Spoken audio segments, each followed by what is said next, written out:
you guys? I'm back. I'm working on the 240, trying to change out the alternator. So I got an alternator for a Nissan Quest. It has like a 125 amp alternator, and this one's like an 80 amp. Kind of had to bump up the alternator voltage because I'm running those electrical fans now, and they're actually working. So each fan's like 30 amps, and this is like an 80 amp alternator, so I'm already having issues with it turning on and it like pretty much dying down when the fans turn on, so I'm gonna go ahead and change the alternator out. I had to drill out the holes for the mounting holes, that way it fit in the 240. Looks like that's all I really gonna have to do. The plug is the same, it's just kind of in a different spot, but it should work regardless. So I guess I already got the old one out. I'm gonna go ahead and throw the new one in, and hopefully this goes by pretty smooth. Alright, so I got the new alternator in. It actually goes in pretty well. So that's in. The only thing is, this belt, it's not long enough. I need like an inch longer, so I guess I'm gonna take this. I don't really have to take it off, but I need like a 2-inch longer belt, or 1.5 inches. So I guess I'm gonna run to O'Reilly's or AutoZone and try to find one of those. The only thing different in the back of this is the plug for the alternator signal. It's like plugged in straight. I don't know if you can see, but yeah, you definitely can see. But pretty much it's plugged straight to the back of the alternator, so it's sticking out. That's the only real difference. It's not really in the way. I thought it was going to be in the way for the coolant or the turbo oil feed line, but it's not hitting anything. Nothing's going to rub on it, so we should be solid there. So I'm just going to run to auto parts store and try to get this belt. Sorry I haven't recorded in a while. I've just been doing a lot of little things with the 240. Today I got more stuff I got to do. So pretty much what I'm going to work on today is, I figured out that one of my axles, the inside boot is ripped, so probably going to replace the boot. Also going to solder up the fuel pump relay that I added onto the back of the car, and then I'm going to work on some wiring that I got to pretty much get installed. I might start working on the AEM, the water meth kit that I have, get that all wired up and ready to go, and I guess go from there. See what else I should start adding on so I don't have to worry about it later. So I guess let's get into it. I'm gonna start jacking up the car and go from there. Alright, so I got the axle out and I took off this front spindle piece. Just for the record, if you're gonna try doing this, you're gonna have to take off the front one, not the back. Because luckily I had this one, which is brand new, but it doesn't work because it creaks all the time. But try taking off the back. Pretty much can't take the axle out from the back. So you gotta take the front off, take this piece, the actual bearing out, which you need these pliers for, to take the lock ring out. This slides out, and then you could take this boot off and replace that one. So what I'm going to do now is do the same thing on this one, because I bought a boot and they're not the right one. So I'm going to steal it off this one because these are brand new. I just can't use the axle. So I guess let's get into that. Alright, so I got the axle back in. I'm going to have to power wash everything underneath here because everything's filled with grease. But this took way too long to change out these boots because no one had them in stock. I had to fucking run around to try to find these, so damn near all day, all I did was do these axles. I still need to solder my fuel pump fuse and do all that shit, but we'll see after putting all this together if I still want to keep working on this or just come back tomorrow and finish what I was supposed to finish today. So I guess I'm gonna start piecing this back together, put the axle nut back on, and go from there. Alright, I'm back for another day. Last time that actually gave me too much headache, but for right now, I just got done doing the wiring for the fuel pump relay, and now what I'm probably gonna work on is trying to get this. I'm gonna get a new fan controller that pretty much it's modular, so it goes faster when it gets hotter and slower when it doesn't. So that way it doesn't drain out my battery. So I'm gonna work on getting that wiring done.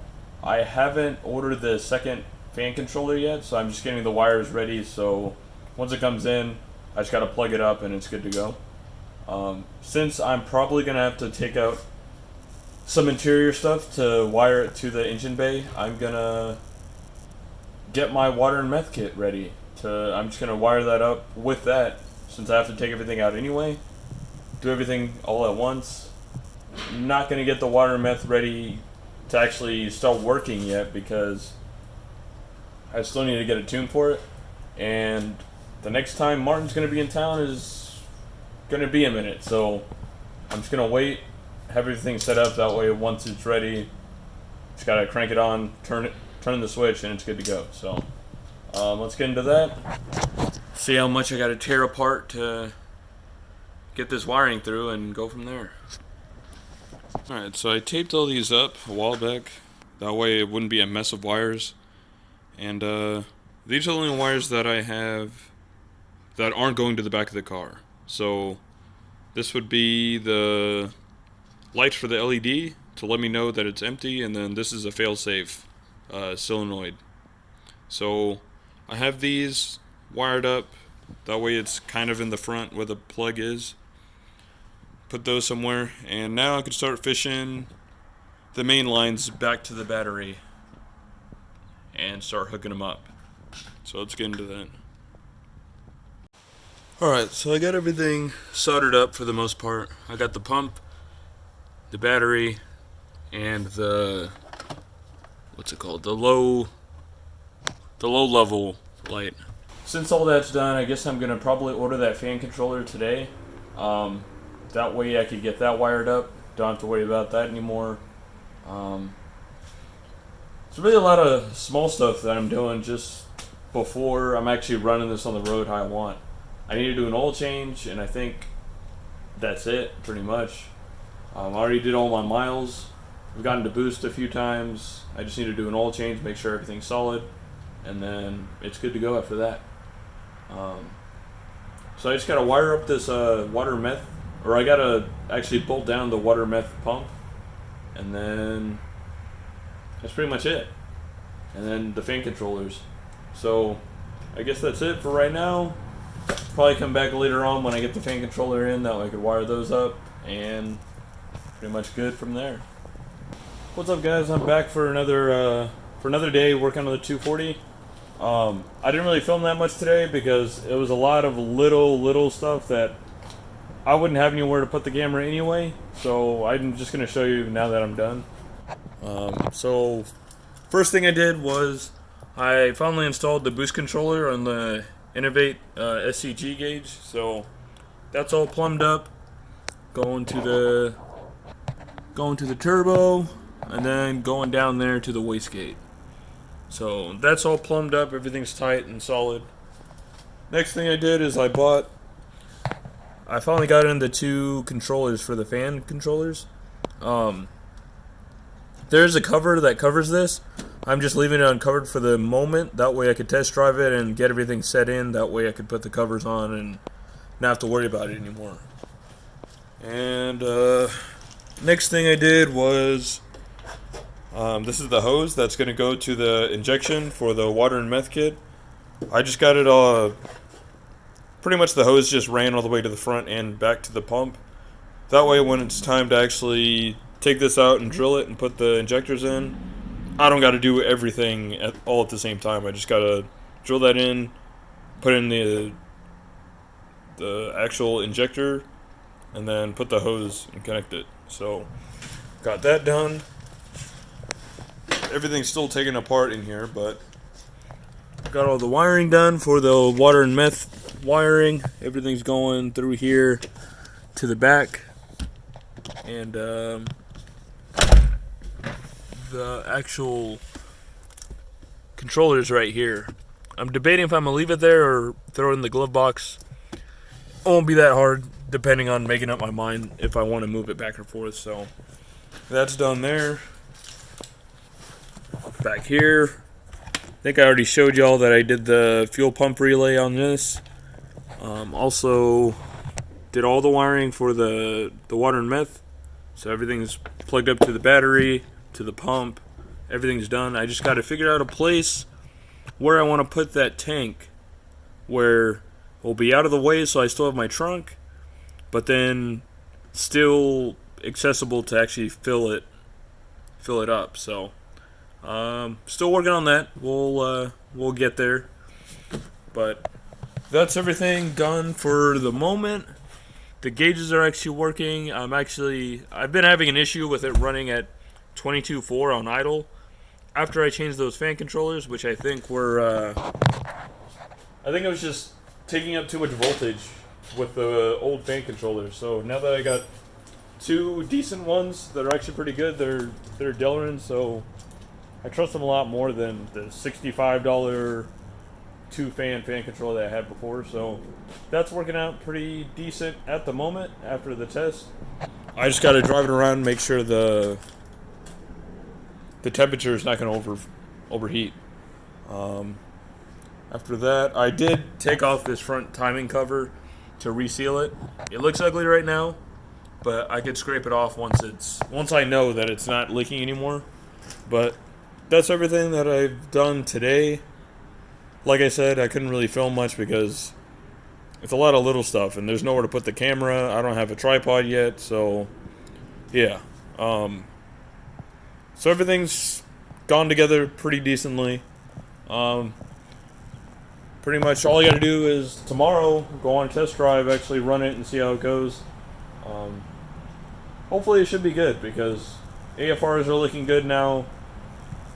I always knew that the AFRs weren't off because just idling, I could smell fuel going through the exhaust, so I know it's not running like super lean like the AFR gauge was saying. But now that it's actually running decent, I could actually get on it and not have to worry about it. I did an oil change 2 days ago, or last week, I guess, last weekend, and I checked there's still a little bit of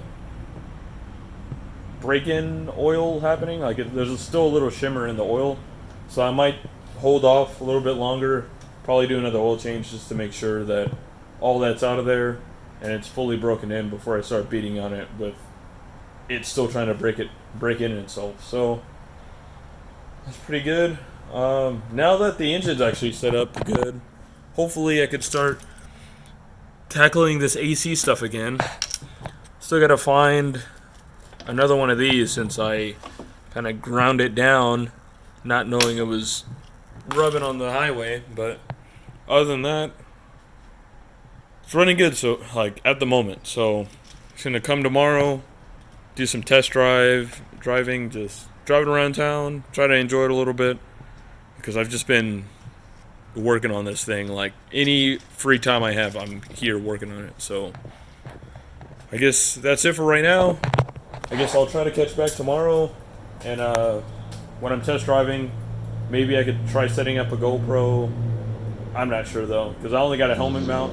I'm not gonna drive around town with a helmet on, so we'll see what we can do there. But thanks for watching. See you tomorrow.